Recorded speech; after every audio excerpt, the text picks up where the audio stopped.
Շնորհակալություն, նախ ուզում եմ ողջունել Սահմանադրական բարեփոխումների այս պրոյեկտը եւ իրոք արդեն ժամանակն էր մեր բարեփոխումների եւ այն ինչ մեր երկրում կախված է բարեփոխումների հետ, ես սկզբունքորեն կողմ եմ դրան եւ հուսով եմ բարեփոխումներից հետո ել ավելի կբարձրանա մեր երկրի դերը եւ ժողովրդի ապրելակերպը եւ այնուամենայնիվ ունեմ երկու հարց, պարոն Պողոսյան։ Հայաստանի Հանրապետության Սահմանադրության փոփոխության նախագծի հոդված 89-ի համաձայն ազգային ժողովի կազմը եւ ընտրության կարգը 4-րդ կետով ասվում է,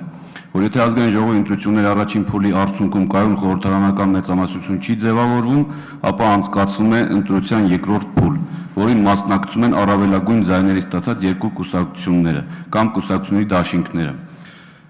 Ինչ է լինելու այն կուսակցությունների հետ, որոնք դուրս են մնացել երկրորդ փուլի ընտրապայքարից, առայժմ առաջի հարցը սա է, երկրորդ հարցը կտամ արձագանքի ժամանակ։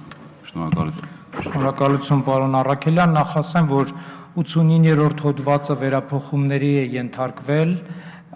բայց կայուն մեծամասնության գաղափարը մնացել է եւ նաեւ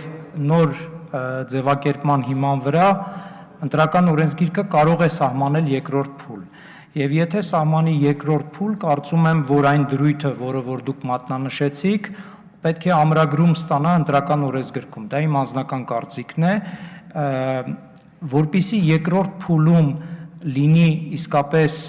մրցակցություն բոլոր այն կուսակցությունների միջև, որոնք հաղթահարել են ընտրական շեմը, իհարկե ցանկալի է, որպեսզի առաջին երկու տեղերը զբաղեցնող կուսակցությունների կամ դաշինքների շուրջ ձևավորվեն ավելի մեծ դաշինքներ եւ նրանք հնարավորություն ունենան մասնակցելու ընտրապայքարին։ Բոլոր այն կուսակցությունները, որոնք որ չեն մասնակցի երկրորդ փուլին, բայց հաղթահարել են արգելապատնեշը, այսօրվա գործող օրենսդրությամբ 5% կուսակցությունների համար, 7% կուսակցությունների դաշինքների համար, իրենք առաջին փուլի արդյունքներով ստացած իրանց մանդատները պահպանելու են։ Պահպանելու են իրենց մանդատները նաև այն կուսակցությունները, որոնք համախմբվել են երկրորդ տեղը զբաղեցրած ուժի հետ, երկրորդ փուլում պարտված քաղաքական ուժի հետ, նրանք նույնպես որևէ մանդատի կորուստ չեն ունենալու։ Եվ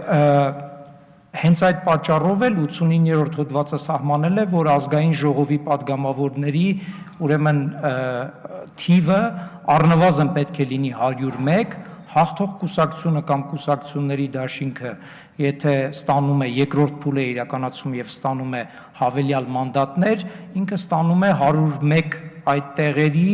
լրացման հաշվին, բայց ոչ երբեք այն կուսակցությունների հաշվին, որոնք որ առաջին փուլի արդյունքներում հաղթահարել են ընտրական շեմը։ Նրանց մանդատները մնում են անփոփոխ։ Արձագանքման համար բազմասեր Առաքելյան, համեցեք։ Շնորհակալություն, դուք մոտիկացաք իմ երկրորդ հարցին, բայց ինչևէ ես ուզում եմ ամեն դեպքում նորից հարցս ուղղեմ եւ ի վերջո սահմանադրական բարեփոխումներից հետո քանի падգամավոր է ունենալու ազգային ժողովը, քանի որ համապատասխան հոդվածում նշում է առավելագույնը 101։ Հնարավոր է այդ մանդատները պակասեն կամ ավելանան, ի վերջո թիվը ինչ է լինելու։ Պարոն Առաքելյան, նվազագույնը 101։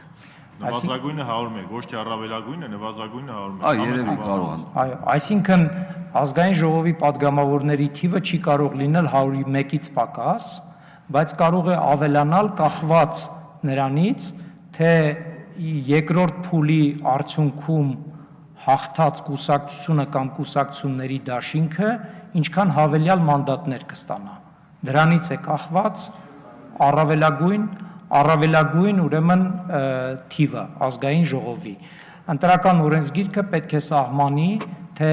կայուն պարլամենտական խորհրդարանական մեծամասնության տակ ինչ թիվ պետք է նկատի ունենալ եւ ազգային ժողովի ուրեմն падգամավորների ընդհանուր թիվը կարող է մեծանալ մաքսիմալը միայն այն սահմանը, որը ընտրական օրենսգրքով կսահմանվի։ Կախված է նրանից, պատկերացնենք այսպիսի իրավիճակ։ Պատկերացնենք, որ երկրորդ փուլ է տեղի ունենում, առաջին փուլի արդյունքներով ինչ որ մի կուսակցություն ստացել է 40% եւ երկրորդ փուլ է անցկացվում, 40% ստացած կուսակցությանը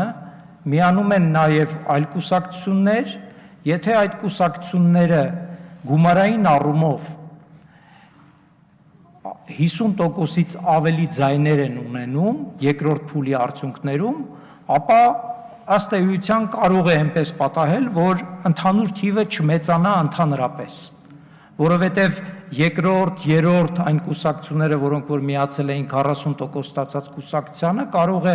ունենան, ասենք, 7-8-9% ձայներ եւ այդ դեպքում գումարային առումով նրանք ունենան մոտ մի 60% ձայներ։ Այդ պարագայում ընդհանրապես ազգային ժողովի падգամավորների ընդհանուր թիվը մեծացնելու կարիք չկա, որովհետև ակնհայտ է, որ կայուն մեծամասնությունն առկա է։ Ընդհանրապես ենթադրվում է, որ կայուն մեծամասնությունը պետք է լինի 52-54%-ի